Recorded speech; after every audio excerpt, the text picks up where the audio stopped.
Side ഡ്രോപ്സിലേക്ക് എല്ലാവർക്കും സ്വാഗതം. Class 7 science curiosity എന്ന ടെക്സ്റ്റ് ബുക്കിലെ 3ാമത്തെ ചാപ്റ്ററാണ് നമ്മൾ പഠിക്കാൻ പോകുന്നത്. എന്താണ് ചാപ്റ്ററിന്റെ പേര്? Electricity, circuit and their components. Okay, അപ്പോൾ ഈ ചാപ്റ്റർ വേണമെന്ന് ഒരുപാട് പേര് കമന്റ് ചെയ്തിരുന്നു. അപ്പോൾ അതിന്റെ ബേസിസിലാണ് നമ്മൾ ഇന്ന് ഈ ചാപ്റ്റർ എടുക്കാൻ പോകുന്നത്. ഓക്കെ അല്ലേ? അപ്പോൾ നിങ്ങൾ ഓരോ ചാപ്റ്റർ തീരുമ്പോഴും നിങ്ങൾക്ക് ഏത് ചാപ്റ്റർ ആണ് വേണ്ടതെന്ന് കമന്റ് ചെയ്യണം കേട്ടോ. അപ്പോൾ ഇത് നമ്മൾ പാർട്ട് 1 ആണ്. അപ്പോൾ ഇന്ന് എന്തൊക്കെയാണ് നമ്മൾ പഠിക്കുന്നതെന്ന് നമുക്ക് നോക്കാം.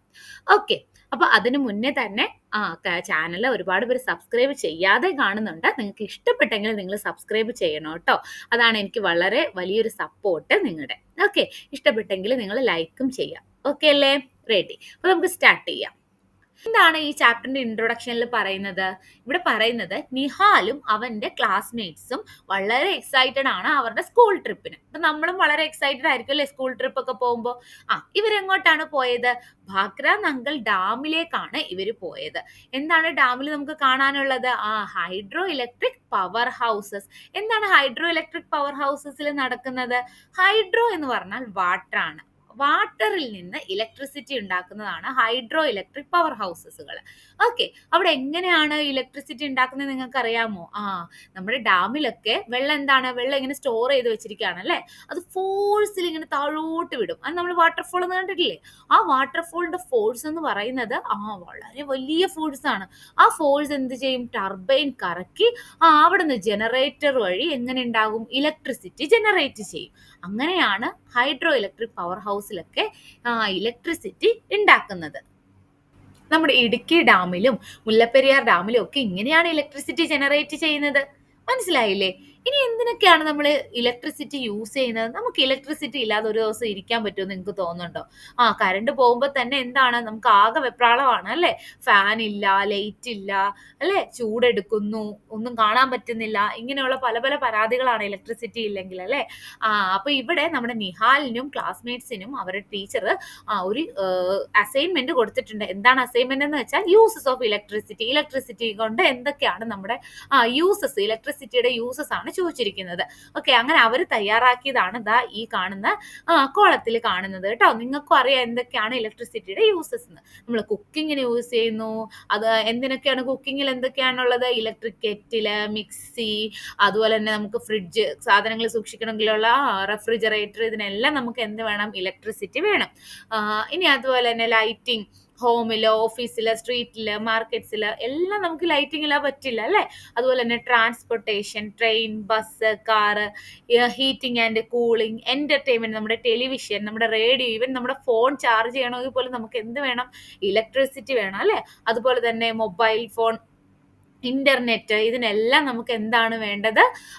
നമുക്ക് വേണ്ടത് ഇലക്ട്രിസിറ്റി ആണ് അല്ലെ. ഇവൻ നമ്മുടെ ടാങ്കിൽ വെള്ളം തീർന്ന പോലെ മോട്ടർ ഇടണമെങ്കിൽ നമുക്ക് എന്ത് വേണം? ഇലക്ട്രിസിറ്റി വേണം. ഓക്കെ അല്ലേ? അപ്പൊ ഇലക്ട്രിസിറ്റിയുടെ യൂസസ് എന്താണെന്ന് നമ്മൾ പഠിച്ചു. ഇനി ഈ വെള്ളം ഉപയോഗിച്ച് മാത്രമാണ് നമ്മൾ ഇലക്ട്രിസിറ്റി ജനറേറ്റ് ചെയ്യുന്നത്. നമ്മൾ 6th സ്റ്റാൻഡേർഡിൽ പഠിച്ചിരുന്നല്ലേ വിൻഡ് മില്ല്, അതായത് വിൻഡ് എനർജി യൂസ് ചെയ്യാം, സോളാർ എനർജി യൂസ് ചെയ്ത് നമുക്ക് ഇലക്ട്രിസിറ്റി ഉണ്ടാക്കാം അല്ലെ. ഇനി ഈ ഇലക്ട്രിക് സപ്ലൈ ഒക്കെ നമ്മുടെ വീട്ടിലോട്ട് അല്ലെ, നമ്മുടെ വീട്ടിലോട്ട് വരണമെങ്കിൽ ഇവിടെ നിന്ന് ഈ സോഴ്സിൽ നിന്ന് നമ്മുടെ വീട്ടിലോട്ട് വയേഴ്സ് വഴിയാണ് എത്തുന്നത്. ഇപ്പൊ നമ്മുടെ വീടുകളിൽ തന്നെ കണ്ടാൽ നിങ്ങൾക്കറിയാം അല്ലെ, ഒരുപാട് വയറിങ്ങുകളൊക്കെ ഉണ്ട്. ഇനി ഇത് നമുക്ക് പഠിക്കാനെന്ന് വെച്ച് നിങ്ങൾ എക്സ്പെരിമെന്റ് ഒന്നും ഡയറക്റ്റ് പോയി ഇലക്ട്രിസിറ്റിയിൽ ഒന്നും ചെയ്യരുത്. വളരെ ഡേഞ്ചറസ് ആണ് ഇലക്ട്രിസിറ്റി. ഇതാ നിങ്ങൾ ഈ സൈൻ കണ്ടിട്ടില്ലേ? ഇലക്ട്രിസിറ്റി വളരെ ഡേഞ്ചറസ് ആണ് കേട്ടോ. ഓക്കെ, അപ്പൊ നമുക്ക് എക്സ്പെരിമെന്റ് ഒക്കെ ചെയ്യാനായിട്ട് ചെറിയ ബാറ്ററിയും ഒക്കെ യൂസ് ചെയ്യാവുന്നതേ ഉള്ളൂ. ഇനി നമ്മൾ ഇമ്പോർട്ടന്റ് ആയിട്ട് നമ്മൾ പഠിക്കാൻ സ്റ്റാർട്ട് ചെയ്യാണ്. ഇത്രേ ഉള്ളൂ നമ്മുടെ ഒരു ഇൻട്രൊഡക്ഷൻ പാർട്ട്. എല്ലാവർക്കും അറിയാവുന്ന ടോർച്ച് ലൈറ്റിൽ നിന്ന് തന്നെയാണ് സ്റ്റാർട്ട് ചെയ്യാം. ഓക്കെ, അപ്പൊ ടോർച്ച് ലൈറ്റ് ഇല്ലാത്തത് എല്ലാവർക്കും അറിയാം. ടോർച്ച് ലൈറ്റ് അല്ലെ, എല്ലാവരുടെയും വീട്ടിലും കാണും ടോർച്ച് അല്ലെങ്കിൽ ഫ്ലാഷ് ലൈറ്റ് എന്നാണ് നമ്മൾ പറയുന്നത്. ജസ്റ്റ് ഒന്ന് നോക്കിക്കേ, നിങ്ങളുടെ ടോർച്ച് ഒന്ന് എടുത്ത് നോക്കുക. നിങ്ങൾക്ക് എന്താണ് അവിടെ ഒരു സ്വിച്ച് കാണാം അല്ലെ. ആ സ്വിച്ച് ഒരു പൊസിഷനിലോട്ട് വന്നു കഴിഞ്ഞാൽ എന്താണ്? ലൈറ്റ് കത്തും. അതിന്റെ ഓപ്പോസിറ്റ് പൊസിഷനിലോട്ട് വന്നാൽ എന്താണ്? ലൈറ്റ് ഓഫ് ആയിട്ട് ഡാർക്ക് ആയിട്ട് ബ്ലാക്ക് ആയിട്ട് നമുക്ക് കാണും അല്ലെ. ഓക്കെ, അപ്പൊ എന്താണ് ഇതിന്റെ ഒരു ടെക്നിക്ക് എന്ന് നിങ്ങൾ എപ്പോഴെങ്കിലും ആലോചിച്ചിട്ടുണ്ടോ? അപ്പോൾ നിങ്ങൾ പറയും ഈ ഇതിനകത്ത് എന്തുണ്ട്, സെൽസുകൾ 2-3 സെൽസുകളുണ്ട് ചിലതിനകത്ത്. അപ്പോൾ നിങ്ങൾ പറയും സെല്ലോ, ബാറ്ററി അല്ലേ എന്ന് നിങ്ങൾ വിചാരിക്കും അല്ലേ. സത്യത്തിൽ നമ്മൾ ആ ഒരൊറ്റ ബാറ്ററിയിൽ നമ്മൾ എന്താണ് പറയുന്നത്, നമ്മൾ ബാറ്ററി എന്നാണ് പറയുന്നത്. പക്ഷെ അതിന് പറയുന്നതാണ് സെൽസ്. എന്താണ്? ഇലക്ട്രിക് സെൽസ് എന്നാണ് പറയുന്നത്. Okay, inside the torch light you may find 2 or more electric cells. നമുക്ക് നോക്കാം എന്താണ് ഇലക്ട്രിക് സെൽസ് എന്ന് നമുക്ക് പഠിക്കാം. A simple electrical circuit. നമ്മളൊരു സിമ്പിൾ ഇലക്ട്രിക്കൽ സർക്യൂട്ടിനെ കുറിച്ച് പഠിക്കാൻ പോവാണ്. അപ്പോൾ ആദ്യമായിട്ട് നമ്മൾ എന്താണ് അതിന്റെ കമ്പോണൻസിനെ കുറിച്ച് നമുക്ക് പഠിക്കാം. അപ്പം ഇമ്പോർട്ടൻ്റ് ആയിട്ടുള്ള നമ്മുടെ ഫസ്റ്റ് കമ്പോണന്റ് ആണ് ഇലക്ട്രിക് സെല്ല്. ഞാൻ ഇപ്പൊ തന്നെ പറഞ്ഞു അല്ലേ, നമ്മളിതാ ഈ കാണുന്ന സാധനത്തിന് എന്താണ് നിങ്ങൾ പറയുന്നത്?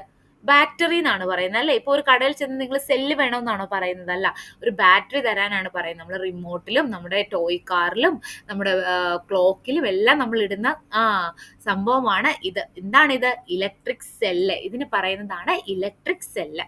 ഇതിന് 2 ഭാഗങ്ങളുണ്ട്. നിങ്ങൾ ശ്രദ്ധിച്ചിട്ടുണ്ടോ? ഉണ്ട്. നിങ്ങൾക്ക് എല്ലാവർക്കും അറിയാം, എന്നാലും ഞാൻ പറയാം. All electric cell have 2 terminals. One is called positive while other is called negative. ഇനി മെറ്റൽ ക്യാപ്പ് പോലെ കാണുന്ന ആ ഒരു പൊങ്ങി നിൽക്കുന്ന ഭാഗത്തെയാണ് പോസിറ്റീവ് ടെർമിനൽ എന്ന് പറയുന്നത്.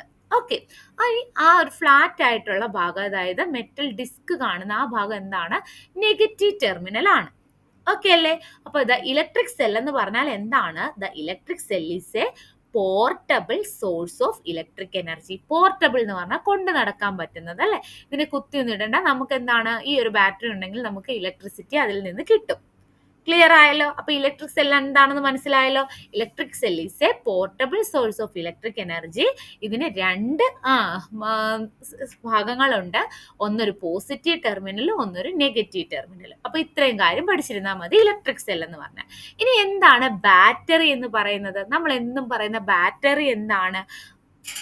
നിങ്ങളൊരു ടോർച്ച് എടുക്കുക, അല്ലെങ്കിൽ എന്താണ് ഒരു നമ്മുടെ റിമോട്ട് എടുത്താലും മതി.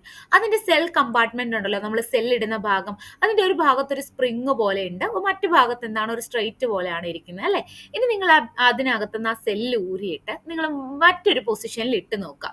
ഓക്കെ, എന്നിട്ട് റിവേഴ്സ് ഡയറക്ഷനിൽ ഒരു സെല്ല് അതിന്റെ ഡയറക്ഷൻസ് മാറ്റി ഇട്ട് നോക്കിയാൽ നിങ്ങൾക്ക് ആ ടോർച്ചോ അല്ലെങ്കിൽ ആ റിമോട്ടോ വർക്ക് ചെയ്യുന്നെന്ന് തോന്നുമോ? ഇല്ല അല്ലെ, വർക്ക് ചെയ്യില്ല. അതെന്താണ് കാരണം?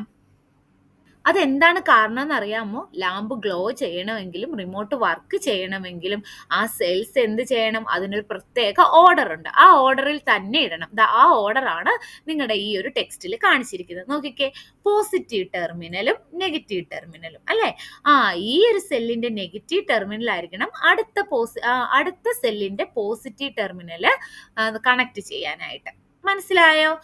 ഇങ്ങനെ the positive terminal of one cell is connected to the negative terminal of the next cell. Such combination of 2 or more cell is called battery. അപ്പോൾ ഇതിൽ നിന്ന് എന്ത് മനസ്സിലായി? ഒന്നിൽ കൂടുതൽ സെല്ലുകൾ ചേർന്നാണ് ഒരു ബാറ്ററി ഉണ്ടാക്കിയിരിക്കുന്നത്. അറിയാം, നമ്മൾ യൂസ് ചെയ്യുന്ന മിക്ക ഡിവൈസസിലും ഒന്നിൽ കൂടുതൽ സെല്ലുകൾ വേണം അല്ലെ. ആ ഒന്നിൽ കൂടുതൽ സെല്ലുകളെയാണ് നമ്മൾ ബാറ്ററി എന്ന് വിളിക്കുന്നത്. ക്ലിയർ ആയോ? ഇതുപോലെയാണ് ബാറ്ററി കണക്ട് ചെയ്യേണ്ടത്. എന്നാൽ മാത്രമേ നമ്മുടെ ആ ഒരു ഡിവൈസസ് വർക്ക് ചെയ്യുള്ളൂ. അപ്പൊ ഈ പാർട്ടിൽ നമ്മൾ ഇത്രേ എടുക്കുന്നുള്ളൂ. അപ്പൊ എല്ലാവരും ബാറ്ററി സെല്ലും ഒക്കെ നന്നായിട്ട് വായിച്ചു നോക്കുക കേട്ടോ. അപ്പൊ അടുത്ത പാർട്ടിൽ നമ്മൾ ബാക്കി ഭാഗം എടുക്കുന്നതായിരിക്കും. അപ്പൊ എല്ലാവർക്കും ഇഷ്ടപ്പെട്ടെങ്കിൽ ലൈക്ക് ചെയ്യുക. താങ്ക്